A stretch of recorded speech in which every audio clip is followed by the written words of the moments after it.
5 പ്രധാനപ്പെട്ട വ്യവസ്ഥകൾ കാര്യങ്ങളാണ് കോടതി മുന്നോട്ട് വയ്ക്കുന്നത്. ഈ ജാമ്യ ഹർജി അനുവദിച്ചുകൊണ്ട്, ജാമ്യം ഇടക്കാലമായി അനുവദിച്ചുകൊണ്ട് ഉത്തരവ് പുറപ്പെടുവിക്കുമ്പോൾ ഇനി ഇതിൻ്റെ രാഷ്ട്രീയ വശങ്ങൾ കൂടി പരിശോധിക്കണം. അർജുൻ പീതാംബരൻ ചേരുന്നുണ്ട്. അർജുൻ, ഇതിനെ രാഷ്ട്രീയമായി സമീപിക്കുമ്പോൾ ആം ആദ്മി പ്രവർത്തകരും ഇന്ത്യ മുന്നണിയും ഇനി ഈ പ്രചരണ ഘട്ടത്തിൽ ഇത് എത്രത്തോളം ആയുധമാക്കിയേക്കാം? ഒപ്പം BJP മറുചേരിയിൽ നിന്നും തിരയാനുള്ള അല്ലെങ്കിൽ ഇതിനെ പ്രതിരോധിക്കാനുള്ള മറ്റ് മാർഗങ്ങൾ എങ്ങനെ സ്വീകരിച്ചേക്കാം ഇന്ത്യ മുന്നണി? ഒപ്പം ആം ആദ്മി പാർട്ടി ഈ പ്രധാനപ്പെട്ട സംസ്ഥാനങ്ങളിലെ തെരഞ്ഞെടുപ്പുമായിട്ടൊക്കെ ചേർത്ത് വായിക്കുമ്പോൾ ഈ ഉത്തരവിന് എത്രത്തോളം പ്രസക്തിയുണ്ട്?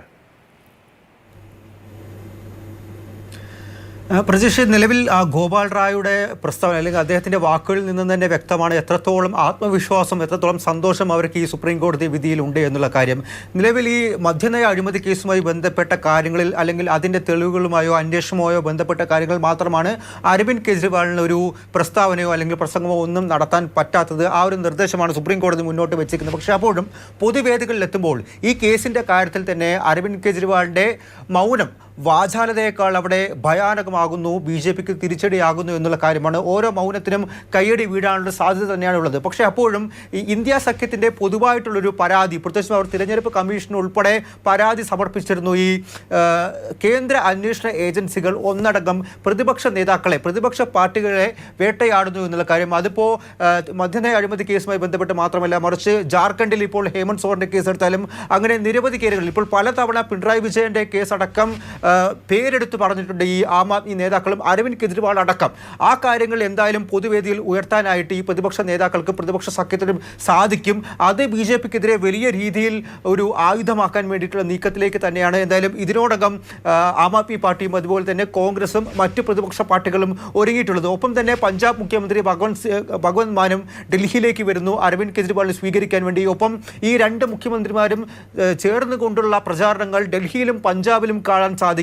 അതെല്ലാം കൂടെ ചേർത്ത് വായിക്കുന്ന സമയത്ത് EDക്ക് മാത്രമല്ല കേന്ദ്ര സർക്കാരിനും BJPക്കും വലിയ രീതിയിലുള്ളൊരു തിരിച്ചടി ഈ സുപ്രീം കോടതി ഉത്തരവ് കൊണ്ട് തന്നെ സംഭവിക്കുകയാണ് എന്നുള്ളതാണ്. തീർച്ചയായിട്ടും വലിയ ഒരു അടിത്തറ അല്ലെങ്കിൽ സപ്പോർട്ട് ഡൽഹിയിലും പഞ്ചാബിലും ആം ആദ്മി പാർട്ടിക്കുണ്ട്. 4 സീറ്റുകളിലാണ് ഡൽഹിയിൽ ആം ആദ്മി പാർട്ടി മത്സരിക്കുന്നത്. അതെല്ലാം തന്നെ ഈ ലോക്സഭയിൽ BJPക്ക് ഒപ്പമാണെങ്കിൽ പോലും നിയമസഭയിലേക്ക് വരുമ്പോൾ അല്ലെങ്കിൽ ജനങ്ങളുടെ അടിത്തട്ടിലേക്ക് വരുന്ന സമയത്ത് വലിയ രീതിയിൽ ആം ആദ്മി പാർട്ടിക്ക് സ്വാധീനമുള്ള, തേരോട്ടമുള്ള പ്രദേശങ്ങൾ തന്നെയാണ്. അത് ഈ ആളുകളുടെ ആഹ്ലാദ പ്രകടനത്തിൽ നിന്ന് തന്നെ മനസ്സിലാക്കാനായിട്ട് സാധിക്കും. അതുകൊണ്ട് BJP വീണ്ടും അവരുടെ പ്രചാരണ തന്ത്രങ്ങൾ പൊളിച്ചെഴുതേണ്ട ഒരു സാഹചര്യത്തിലേക്കാണ് ഇന്ന് ഈ ഒരു ഉത്തരവ് ഇപ്പോൾ ഈ കേസിനെ സംബന്ധിച്ച് പൊളിറ്റിക്കലി ഇത് എത്രത്തോളം റിഫ്ലക്ട് ചെയ്യും ഈ തെരഞ്ഞെടുപ്പ് ഘട്ടത്തിൽ എന്നുള്ള കാര്യങ്ങളാണ് വ്യക്തമാക്കിയത്. ബസന്ത്, ഈ ഇടക്കാല ജാമ്യം എന്ന ആ ഒരു പ്രമേയസാണ് സുപ്രീം കോടതിയെ സംബന്ധിച്ചോളം അതിലാണിപ്പോൾ ഉത്തരവ് പുറപ്പെടുവിച്ചിരിക്കുന്നത്. അതിനപ്പുറത്തേക്ക് ഈ കേസുമായി ബന്ധപ്പെട്ട അതിൻ്റെ തുടർ നടപടികൾ, ഇനി കുറ്റപത്രം സമർപ്പിക്കേണ്ടതുണ്ട്. ED കുറച്ചുകൂടി ടൈറ്റൈൻ ചെയ്ത് തന്നെ മുന്നോട്ട് പോകില്ലേ? കാരണം ഈ കേസിൽ അവർ വാദിക്കുന്നത് പോലെയാണെങ്കിൽ അതിൻ്റെ മെറ്റീരിയൽ എവിഡൻസ് അങ്ങനെയുള്ള കാര്യങ്ങൾ ഒക്കെ നോക്കുമ്പോൾ ആ കേസുമായി ബന്ധപ്പെട്ട മറ്റ് നടപടികൾ ഇനി എങ്ങനെയൊക്കെ മുന്നോട്ട് പോയേക്കാം?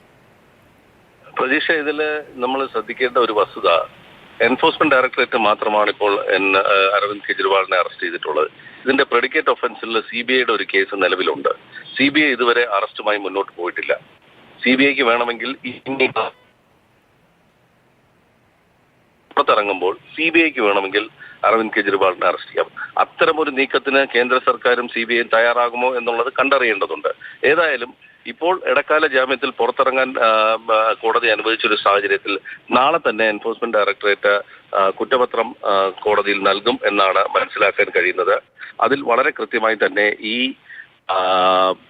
മദ്യനയത്തിൽ ഇടപാടുമായി ബന്ധപ്പെട്ട സംഭവത്തിലെ കിങ് പിൻ അല്ലെങ്കിൽ മുഖ്യ സൂത്രധാരകൻ കെജ്രിവാൾ ആണ് എന്ന് വ്യക്തമാക്കി കുറ്റപത്രം നൽകുക എന്നുള്ളതാണ് ഇപ്പോൾ മനസ്സിലാകുന്നത്. നാളെ കുറ്റപത്രം കൊടുക്കുമെന്നാണ് എൻഫോഴ്സ്മെന്റ് ഡയറക്ടറേറ്റ് നൽകുന്ന സൂചന. ഞാൻ പറഞ്ഞു, 2 കാര്യങ്ങളാണ്. കുറ്റപത്രം നൽകാം നാളെ തന്നെ.